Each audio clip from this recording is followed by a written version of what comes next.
আমরা ওরা হওয়া উচিত, নাকি প্রতিবাদের স্বর এক হওয়া উচিত? যারাই ডাকুক, যেভাবেই ডাকুক, যদি সেটা শুধুমাত্র অভয়ের বিচারের জন্য হয়, তাহলে এক সুর এক স্বর হওয়াটা হচ্ছে না কেন? মানে এইখানেও কেন এই ভাগবাটোয়ারার প্রতিবাদ চলছে? এক এক করে আসছে। একটা কথা বলি যে আজকের আন্দোলনটা ডাক দিয়েছিল ছাত্র সমাজ, কিন্তু আন্দোলনটা শুধু ছাত্রদের ছিল না, এটা সবার। কারণ যিনি ধর্ষিত হয়েছেন তিনি শুধু ছাত্র বা কোনো ছাত্র সমাজের ডাকে নবান্ন অভিযান, এক্স্যাক্টলি ছাত্র সমাজের ডাকে নবান্ন অভিযান মানে শুধু অভিযানটা ছাত্রদের নয়, এটা সবার। কারণ যিনি ধর্ষিত হয়েছেন তিনি একজন সবার আগে আমার বাংলার নাগরিক, তাই বাংলার সমাজ ধর্ষিত হয়েছে, তাই সমগ্র সমাজ আজকে এই সমাজ বন্ধনের ডাকটা দিয়েছিলেন। এটা শুধু নবান্ন ঘেরাও একটা ছাত্রদের ডাক না। তাই যারা এরকম কথাগুলো বলছেন যে রাজনৈতিক দল, তাদের মতো আর মানে একটা মূর্খতার পরিচয় সব তিনি যারা দিচ্ছেন। আর দ্বিতীয়ত আজকে শান্তি শৃঙ্খলা পূর্ণ একটি আন্দোলনকে বিশৃঙ্খলা করলো পুলিশ। প্রথম থেকে শেষ অবধি ফেলিওর পুলিশ, প্রথম থেকে শেষ অবধি। আচ্ছা, কোন জায়গায় আজকে পুলিশ যে লাঠিচার্জ করলো, আমি এডিজি সাউথ বেঙ্গলকে ওপেন চ্যালেঞ্জ জানাচ্ছি, আপনি জানান কোথায় 163 জারি ছিল যেখানে আপনি এইভাবে লাঠিচার্জ করলেন? পার্টিকুলার এরিয়া বেসিসে বলতে হবে ফার্স্ট। সেকেন্ড, সোশ্যাল মিডিয়াতে কিভাবে আপনি বলতে পারেন যে কে দোষী কে ভেবে করছে? কোনোভাবেই সোশ্যাল মিডিয়ার কোনো রকম ডকুমেন্টারি অথেন্টিকেশন থাকে না। একজন আইপিএস এর র্যাঙ্কের কি এটা জানা নেই? থার্ড, পুলিশ ওখানে ইনস্ট্যান্ট ঘোষণা করছে আমি এই জনতাকে এখন একটা আইন বিরোধী ঘোষণা করলাম। এটা কি আপনার বাবার সম্পত্তি পশ্চিমবাংলাটা? পুলিশ যেখানে সেখানে আইন বিরোধী আইন, কারণ কোর্টের পেপার, পুলিশের এগেনস্টে কেস করা উচিত, সাধারণ জনস্বার্থ মামলা হবে। পুলিশ যেখানে সেখানে যখন তখন যা খুশি একটা ঘোষণা করে দিচ্ছে, যেন মামার বাড়ির আবদার করে ফেলেছে। ফোর্থ, যেভাবে অগণতান্ত্রিকভাবে সাধারণ নিরস্ত্র মানুষের ওপর এইভাবে অত্যাচার করা হলো, টিয়ার গ্যাস করা হলো, এবং শুধু তাই না, অনেক কার্ডিয়াক পেশেন্ট ওখানে সিভিয়ার অসুস্থ হয়ে গেছে। আমার কাছে ফুটে গেছে যেখানে 18টা অব্দি স্টিচ পড়েছে একজন মহিলার, তার মাথার কপাল থেকে একদম ফ্রন্টাল নেজাল পার্ট অব্দি তার পেটের দুফাটা হয়ে গেছে।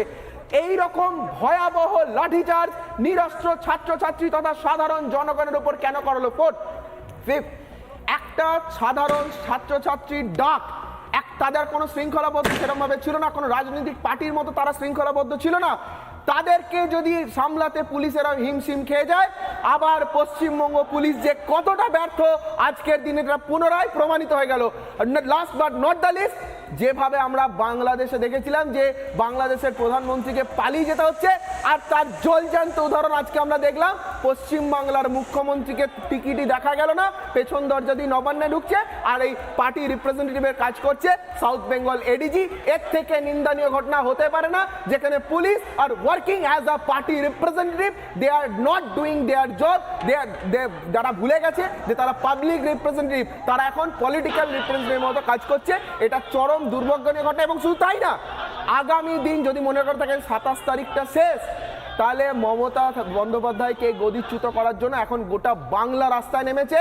আগে আগে দেখো হোতা হে ক্যা, এখনো খেলা অনেক বাকি।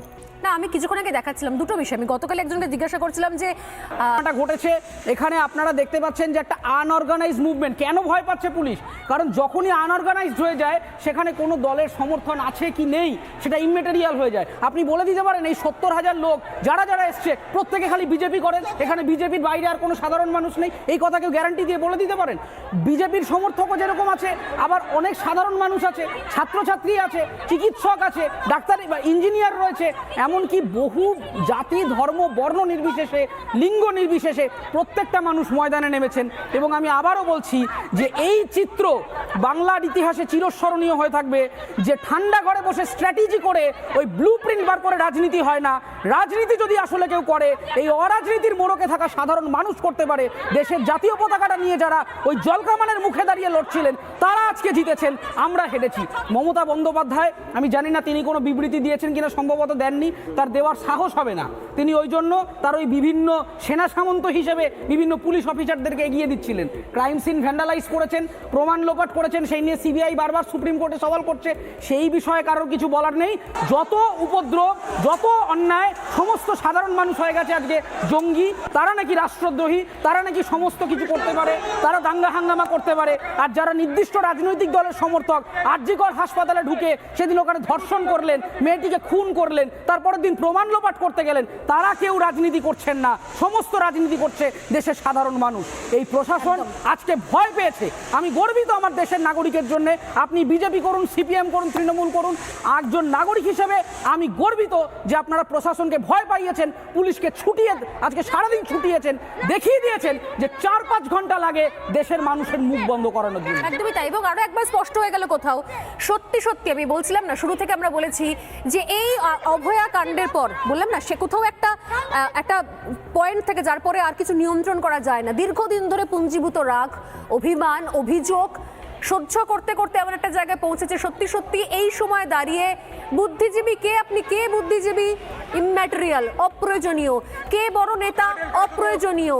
কে বড় অভিনেত্রী, অভিনেতা, অপ্রয়োজনীয়।